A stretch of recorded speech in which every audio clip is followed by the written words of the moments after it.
अरे माझ्या होणाऱ्या बायकोला फूस लावतोस का रे नागे? अरे वसाडे, आता नाग म्हटल्यावर मी फुसत लावणार ना, मला दुसरं काही येतच नाही. तू मेलास आता, मेलास. अहो असं काय करताय आपण? त्यांना प्रेमानं समजून सांगू ना. काय चाललं या मागच्या जन्माचं ह्या जन्मात किती काढतोस? रामाश्रयात रक्तपात चालूच नाही. हैसरचे सगळे प्रश्न आम्ही शांततेत पार पाडतो. कळलं तू का? बघ, जोवर मी असाय तोपर्यंत ह्या सगळं शक्य असा. हा प्रश्न शांततेने कसा सोडवणार?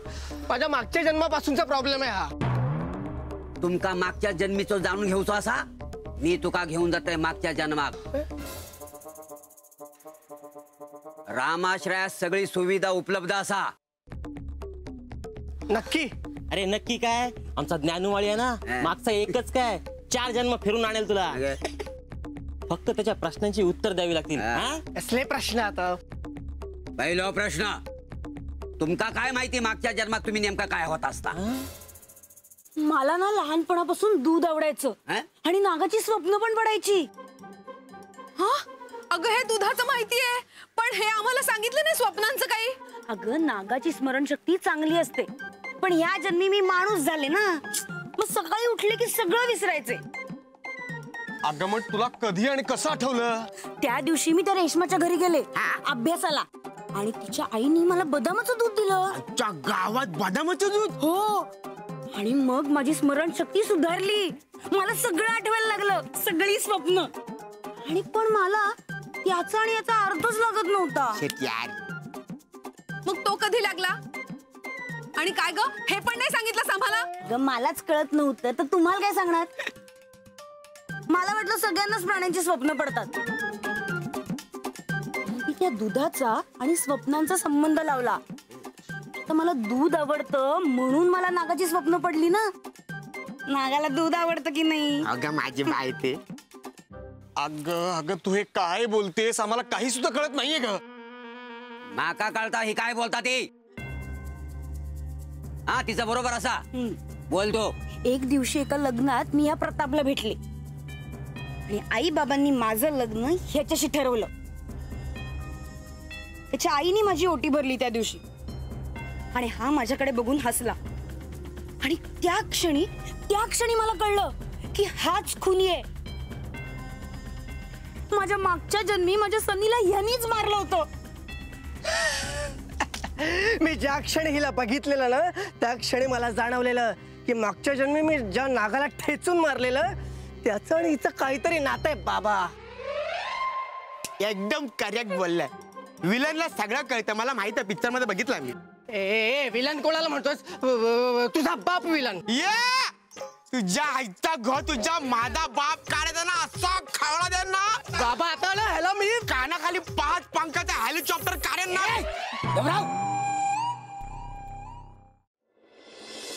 ही अशी फसवी लोक काय येतात तो आपल्या रामाश्रयावर? म्हणजे आधी ती आली नाचणारी तमासगिरी, आता ही नाचणारी नागिन. चांगल्या लोकांना आपल्या रामाश्रयाचा पत्ताच मिळत नाही का हो? बरं झालं बाई तुम्ही मला सांगितलं, नाहीतर मी माझं काम धाम सोडून चालले होते तिकडे. त्यात आज गौरी नाहीये, ती सकाळीच गेलीये ना गोखल्यांकडे. तिकडे ना तिच्याशिवाय पानं चालत नाही बाई. गोखले वहिनींनी मला सांगितलंय जास्तीत जास्त वेळ तिला इकडे पाठवत जा, म्हणजे कसं घराची सवय होईल ना. लग्नानंतर परक वाटणार नाही तिला, माणसांचे स्वभाव कळतील, मग खटके उडणार. अगं बाई गेले वाटतं.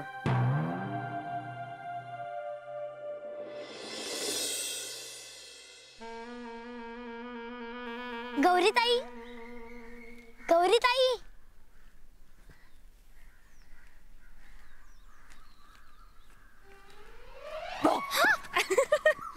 आजीबाई काय म्हणताय? मस्त. नातवंड कशी आहेत? नातवंड चाललंय आता काय. बोला. एकटीच कुठे? म्हणजे अगं कपिल दादा कुठे? आता मला कसं माहित असेल? आम्ही काय एकत्र असतो का सतत? अगं तसं नाही ग. मग तुम्ही एकत्र दिसला नाही बरेच दिवसात. आजीबाई तुमचा काही असा नियम आहे का की सगळ्या नातवंडांनी सतत एकत्र दिसलं पाहिजे, फिरलं पाहिजे? हा अगं तसं नाही ग. मग काय आता? तुम्ही लोक छोट्या छोट्या गोष्टींवर भांडण करता. अगं काळजी वाटते ग मला. हो. तुमचं दोघांचं एकमेकांशी काही बिनसलंय का? नाही नाही, तसं काहीच नाही. मग ठीक आहे. बरं कपिल दादा कुठे आहे? अगं कामात असेल ना तो. बिझी असू शकतो की नाही तो? तेही आहेच म्हणा. माझ्या एवढं झालं की कुठे ताकद मिळणारे काम करायला. हो का? एक नंबरची नाटकी आहे तू श्रेया. तुम्हीच मला आजीबाई म्हणता. किती दिवस चिडू? तुम्हीच म्हणता. आता तुमच्यासारखंच वागू. Good girl. ओ गौरी मैम साहब, आज के बाद है ना मैं ये आजीबाई को आजीबाई करके ही बुलाएगा. ए नाही. का? कपिल दादा आणि गौरीताई सोडली तर मला अजून कोणीही नातवंड नकोय. अख्ख्या सोनसरीत फेमस होईल ना मी आजीबाई म्हणून. मला नाही चालणार. का? का नाही चालणार? अगं माझ्या वर्गातली मुलं मला आजीबाई आजीबाई म्हणतील ना. आजीबाई, बापरे कसं वाटतं ते. मला नाही म्हणायचं. अगं उलट मस्त आहे ना. सगळी मुलं ऐकतील तुझं. खरंच. हाँ, और कपिल साहब को भी तुम समझा सकता है. त्याला काय समजवायचं? अरे यही कि वो गौरी मैम साहब के साथ झगड़ा नहीं करने का. गौरीताई, हाँ? तुमचं भांडण झालंय? नाही ग, काही नाही. नहीं क्या नहीं. वो कल जब साहब इधर आया था तब साहब तुम्हारे साथ है ना बात भी नहीं किया. गौरीताई काय म्हणतोय हा?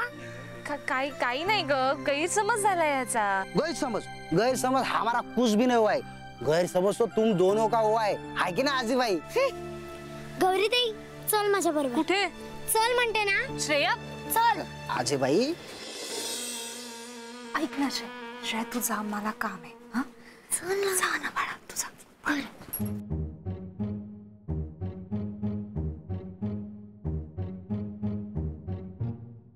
इथे काय करतोस? वाचतोय ग, जरा कामं चालली आहेत.